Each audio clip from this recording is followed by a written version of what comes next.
नाशिक जिल्ह्यातील कळवण तालुक्यातील दत्तनगर येथे शेतकरी कुटुंबातील असणारे वामन लहानू बागुल आणि विजयाबाई वामन बागुल यांच्या घरी दिनांक 2 जुलै 1982 साली प्रकाश वामन बागुल यांचा जन्म झाला। शेतकरी कुटुंबात जन्म घेतलेल्या प्रकाश बागुल यांनी लहानपणापासूनच आपल्या जिद्दीच्या आणि चिकाटीच्या जोरावर बागुल घराण्यात आपली एक वेगळी ओळख निर्माण केली। बाळाचे पाय पाळण्यात दिसतात, तसेच लहानपणापासून बागुल दाम्पत्यांना नावाप्रमाणेच प्रकाश हा मोठ्यापणी आई वडिलांचं नाव मोठं करेल याची जाणीवच होती। आदिवासी कुटुंबातील अतिशय हलाखीच्या परिस्थितीत पायी प्रवास करून प्रकाश वामन बागुल यांनी शिक्षण घेतलं। पुढे ते एका खासगी इस्पितळात कंपाऊंडरची नोकरी करून कॉलेजातील शिक्षण आपल्या स्वखर्चावर पूर्ण केलं। आयुष्यात काहीतरी मोठं करायचं असा निश्चय करून जड अंतकरणाने प्रकाश वामन बागुल यांनी आपल्या कुटुंबाच्या उदरनिर्वाहासाठी 2001 साली नाशिकला ते स्थायिक झाले।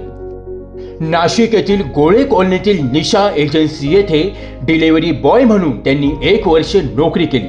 नंतर नाशिकच्या अंबड येथील औद्योगिक वसाहतीतील एका खासगी कंपनीत कुठल्याही कामाची लाज न बाळगता हेल्पर म्हणून त्यांनी कामास सुरुवात केली।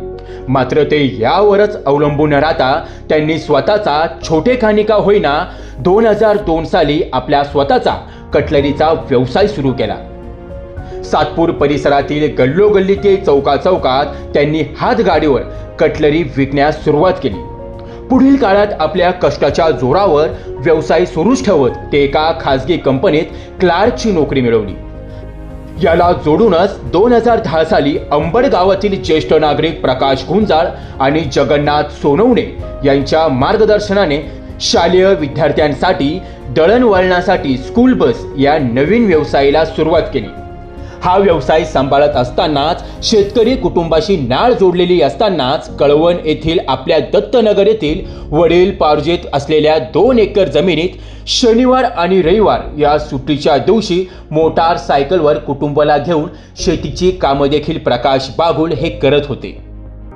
अवघ्या 4 वर्षापूर्वी कोरोनासारख्या महामारीमुळे स्कूल बसचा व्यवसाय ठप्प झाल्याने संपूर्ण कुटुंब हे मूळ गावी आले। गावातील नागरिकांच्या सामाजिक अडचणी जसे की Aadhaar card, PAN card, ration card अशा सामाजिक समस्या प्रकाश बागुल यांनी सोडवल्या आहेत। याच कालावधीत गावच्या ग्रामपंचायतीची निवडणूक लागली। याच निवडणुकीत ग्रामस्थांच्या आग्रहाखातर ग्रामपंचायत सदस्य म्हणून प्रकाश बागुल यांनी निवडणूक देखील लढवली। दरम्यान गेल्या अनेक वर्षांपासून 35 कुटुंबांचा घराचा प्रश्न प्रकाश बागुल यांनी कळवणचे प्रांत अधिकारी, तहसीलदार तसेच मालेगाव येथील अप्पर जिल्हाधिकारी यांच्याकडे सतत पाठपुरावा करत महत्त्वाचा प्रश्न देखील मार्गी लावला।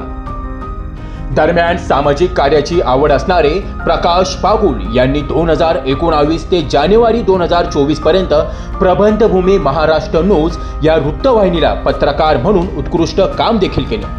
आपल्या पत्रकारी क्षेत्रात काम करत असतानाच प्रकाश बागुल यांना महत्त्वाचे पत्रकार क्षेत्रातील पुरस्कार देखील मिळाले। याच जोरावर त्यांनी नाशिक जिल्ह्यासह उत्तर महाराष्ट्रात आपली एक आगळी वेगळी अशी ओळख निर्माण केली। दरम्यान ज्येष्ठ पत्रकार सुभाष शहा, प्राध्यापक किरण सूर्यवंशी आणि पत्रकार बंटी आडाव यांच्या मार्गदर्शनानुसार स्वतःचे महाराष्ट्र क्रांती न्यूज या वृत्तवाहिनीची सुरुवात करून अवघ्या 8 महिन्यात 10,000 सबस्क्रायबर पूर्ण करत 23 लाख दर्शकांचा टप्पा देखील त्यांनी पूर्ण केला। संपूर्ण महाराष्ट्रभर महाराष्ट्र क्रांती न्यूज या वृत्तवाहिनीचे कामकाज पाहून मोठ्या प्रमाणात आपलं स्वतःचे त्यांनी अस्तित्व देखील निर्माण केलं आहे। त्यांच्या याच कामाची पावती म्हणून त्यांना माणुसकी सोशल व ग्राहक संरक्षण फाउंडेशन संचलित ग्राहक उपभोक्ता संरक्षण समितीच्या वतीने सन 2025 सालचा दिला जाणारा राष्ट्रीय उत्कृष्ट पत्रकारिता प्रेरणा पुरस्कार हा प्रकाश वामन बागुल यांना जाहीर झाला आहे। त्यांच्या या पुढील वाटचालीस आमच्या लक्ष शुभेच्छा। मनसुद्धा तुझा गोष्ट आहे पृथ्वी मुलाची, तू चाल पुढं तुला रगड्या भीती कशाची, परवा भी कुणाची, झेंडा भल्या कामाचा जो घेऊन निघाला, काट कुट वाटामंदी कोसती तेला, रगत निघल तरी बी हसल शाबास त्याची, तू